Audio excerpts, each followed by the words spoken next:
Bismillahirrahmanirrahim. Assalamualaikum warahmatullahi wabarakatuh. Alhamdulillahirabbil alamin. Wassalatu wassalamu ala asyrafil anbiya'i wal mursalin wa ala alihi wa sahbihi ajma'in. Amma ba'du. As-shaimin was-shaimat yang dirahmati Allah Subhanahu wa taala. Pada sore hari menjelang berbuka ini kita akan membicarakan tentang suatu hal yang penting dalam ajaran Islam yang merupakan suatu tuntutan kewajiban bagi umat Islam, yaitu tentang pelaksanaan zakat. Zakat merupakan ibadah yang utama dalam syariat Islam dan dia menjadi kewajiban setelah daripada sholat.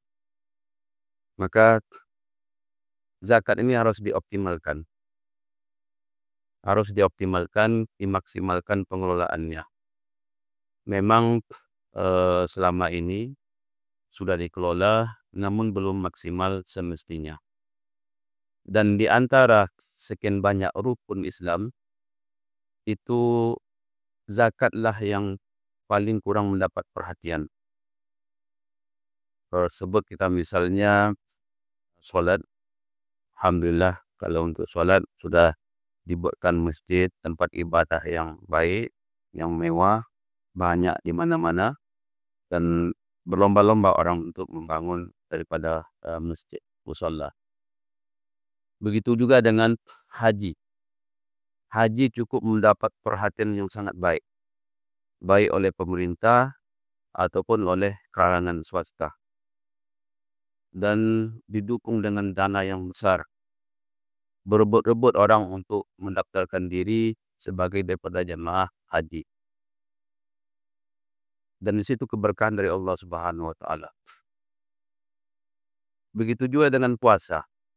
Puasa bulan Ramadan alhamdulillah disiarkan. Banyak kegiatan-kegiatan Ramadan, bahkan di berbagai kota para pejabat melakukan kegiatan yang alhamdulillah menunjung ataupun mengagungkan daripada bulan Ramadan yang disebut dengan safari dakwah. Mungkin para bupati, para wali kota, gubernur, mereka melakukan safari dakwah. Namun zakat belum mendapat haknya diperhatikan baik oleh pejabat ataupun kalangan umat Islam itu sendiri. As-saimin was-saiman rahimakumullah. Dalam optimalisasi zakat ini ada 3 hal yang perlu mendapat perhatian penting. Yang pertama, optimal dari segi pemahaman. Yang kedua, optimal dari segi pengelolaan. Yang ketiga adalah optimal dari segi penyaluran ataupun pemanfaatan. Yang pertama adalah optimal dari segi pemahaman. Pemahaman ini harus sampai kepada seluruh umat Islam, baik para muzaki, calon muzaki, ataupun yang disebut dengan orang wajib zakat, wajib mengeluarkan zakat. Yang mana bahwasanya zakat itu wajib atas seluruh harta, atas seluruh penghasilan apabila dia memenuhi syarat, khususnya nisab. Itu kewajiban. Zakat itu kewajiban, sebuah kewajiban bagi orang yang mampu. Dia bukan pemberian, bukan kebaikan orang kaya kepada orang miskin, sehingga zakat ini mesti ditunaikan.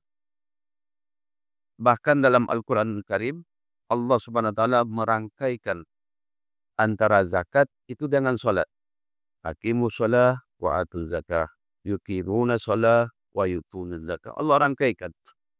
Ini menunjukkan bahwasanya zakat dan puasa itu, zakat dan sholat itu adalah merupakan satu kesatuan yang tidak boleh dipisahkan. Umat Islam tidak boleh melalaikan sholat. Begitu juga tidak boleh meninggalkan atau mengabaikan daripada zakat. Ketika kita melalaikan zakat, maka sama halnya kita melalaikan daripada ibadat salat. Maka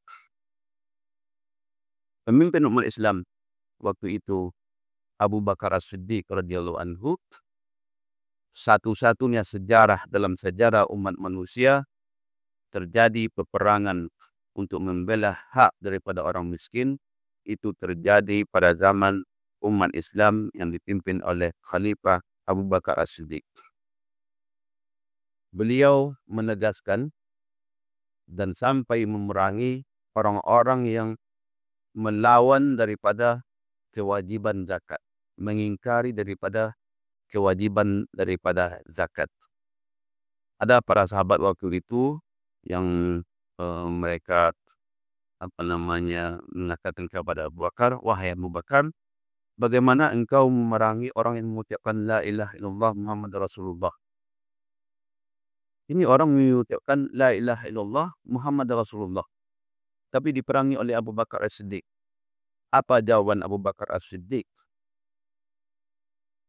"Saya akan memerangi. Wallahi la uqatilanna man farraqa baina salati wal zakah." Demi Allah, kata Abu Bakar, saya akan memerangi orang yang membeda-bedakan antara salat dan zakat. Itu saking pentingnya, dan akhirnya pendapat daripada Abu Bakar As-Siddiq ini didukung oleh para sahabat yang ada ketika itu, dan terjadilah kembali untuk menegakkan daripada zakat pada zaman tersebut. As-saim wa saiman rahimakumullah. Jadi ini pemahaman ini mesti mendapat porsi yang maksimal. Para dai, para ulama, mereka bisa menyampaikan pemahaman-pemahaman ini. Namun zakat ini sangat erat kaitannya dari segi pemahaman, bantuan daripada para ulil amri, para penguasa, para pemimpin, baik di level wali kota, bupati, ataupun gubernur, bahkan sampai pemimpin tertinggi negara.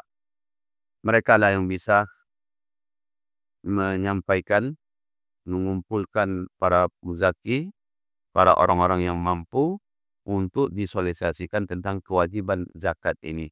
Itu mungkin tugas seorang pemimpin, para dai, para ulama menyampaikan secara lisan, berbicara, kemudian para pemimpin memberikan tempat ruang, menyediakan tempat dan mengundang daripada para muzaki, calon muzaki, untuk diberikan pemahaman yang baik tentang zakat ini. Karena dalam Al-Quranul Karim, Allah dalam surah Al-Hajj, Allah menyatakan, "Allazina immakkannahum fil ardi aqamu shalah wa atuz zakah." Nah, ini tugas pemimpin, tugas utama pemimpin. Allazina immakkannahum fil ard, yaitu orang-orang yang apabila kami berikan kedudukan di muka bumi, memimpin umat ini, baik di daerah, di provinsi, di skala nasional, maka kewajibannya dalam Al-Quran adalah mendirikan salat dan menunaikan zakat. Mendirikan salat, alhamdulillah, mungkin dengan kebijakan banyak masjid yang dibangun, di tempat-tempat kerja sudah diharuskan untuk ada ruang salatnya. Namun dari segi zakat, mesti pemimpin tersebut memastikan bahwasanya zakat terlaksana secara maksimal. Tidak ada halangan pemahaman tentang zakat sampai kepada orang yang wajib zakat. Ini tugas pemimpin, bahwasanya pemahaman tentang wajib zakat itu sampai kepada seluruh orang, dan itu bisa dilakukan oleh pemimpin dengan kekuasaannya yang dimanakan oleh Allah Subhanahu wa taala. As-saimin wa saiman rahmakumullah. Dan zakat ini adalah untuk kebaikan dan keberkahan semuanya. Bahkan bukan hanya untuk umat Islam. Contohnya dalam bulan Ramadan ini, kalau kita berjalan setelah habis asar, salat asar, kemudian kita menelusuri jalan-jalan yang ada di kota kita sampai waktu maghrib, akan ramai sekali. Semua kegiatan, perdagangan, semuanya ramai. Jalan-jalan ramai, toko-toko terbuka, ramai semuanya. Apapun profesi pada bulan Ramadan ini, semuanya ramai diminati. Ini menunjukkan bahwasanya itu keberkahan agama ini. Ketika agama yang dilaksanakan dengan baik, maka akan memberikan keberkahan kepada semuanya. Kemarin ada salah seorang kurir paket ke tempat kami. Kami tanyakan, bagaimana sekarang kondisinya? Kata dia, gudang kami meledak, Pak. Bukan meledak karena api, meledak karena banyaknya jumlah paket yang harus dikirimkan dan dibagikan pada bulan Ramadan ini. Dan itu bukan hanya Muslim. Artinya agama ini ketika kita dilaksanakan, maka dia akan memberikan keberkahan. Betapa besar pertumbuhan ekonomi terjadi pada bulan Ramadan ini. As-saimin wa saiman rahimakumullah. Bahkan itu diakui oleh pemerintah kita. Menteri Keuangan mengakui bahwasanya salah satu penopang dan pertumbuhan ekonomi nasional itulah adalah dengan adanya bulan puasa dan hari raya daripada yang terjadi di negara kita ini. Mudah-mudahan ada manfaatnya. Dan mudah-mudahan Allah SWT menerima amal ibadah puasa kita pada bulan Ramadan ini, sehingga kita nanti di akhir Ramadan kita berbuka, bertakbir, dan kita menjadi hamba-hamba yang dipilih oleh Allah SWT sebagai hamba-hamba yang bertakwa. Amin amin ya rabbal alamin. Taqabbalallahu minkum, taqabbal ya karim. Assalamualaikum warahmatullahi wabarakatuh.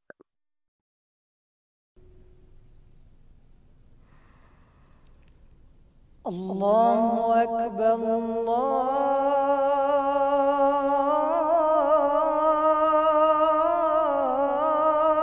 Akbar, Allahu Akbar,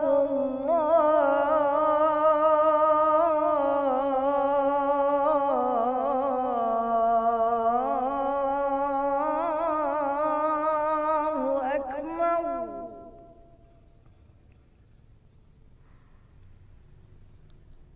Asyhadu an la ilaha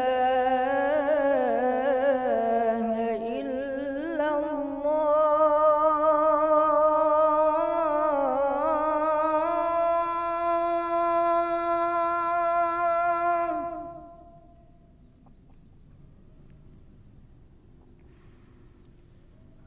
Asyhadu an la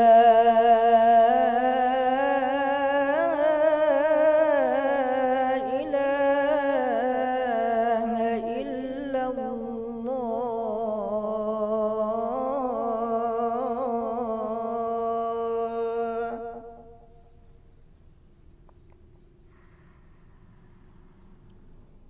Asyhadu anna Muhammadar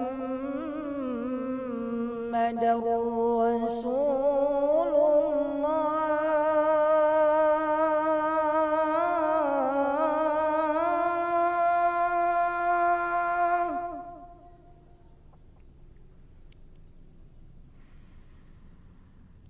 Asyhadu anna Muhammadar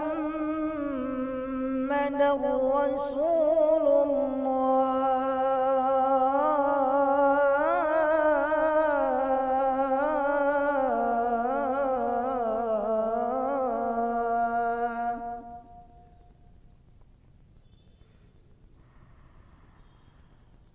Hayya 'alas salah.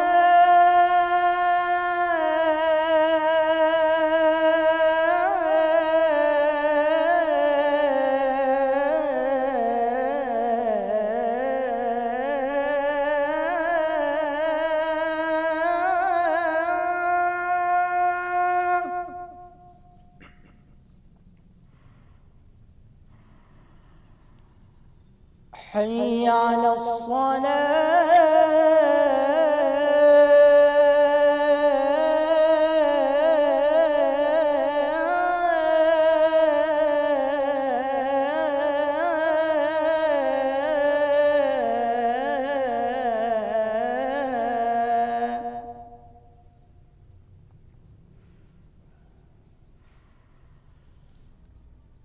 حي على الفلاح.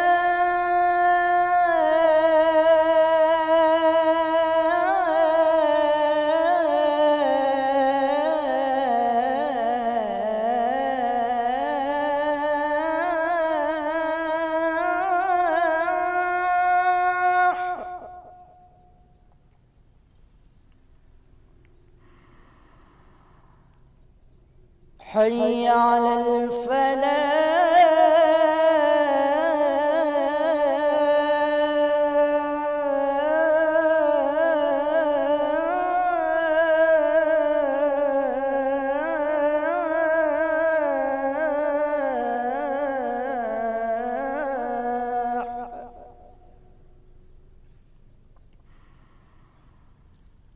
الله أكبر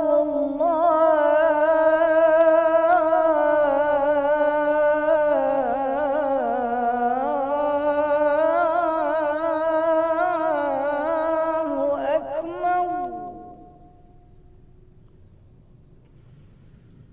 لا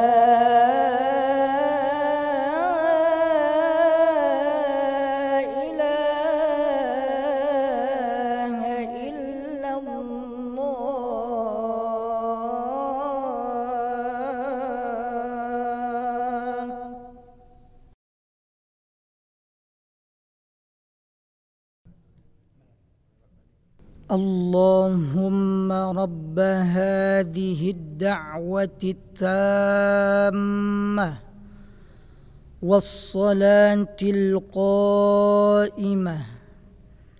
آت سيدنا محمدا الوسيلة والفضيلة وابعثه مقاما محمودا الذي وعدته إنك لا تخلف الميعاد.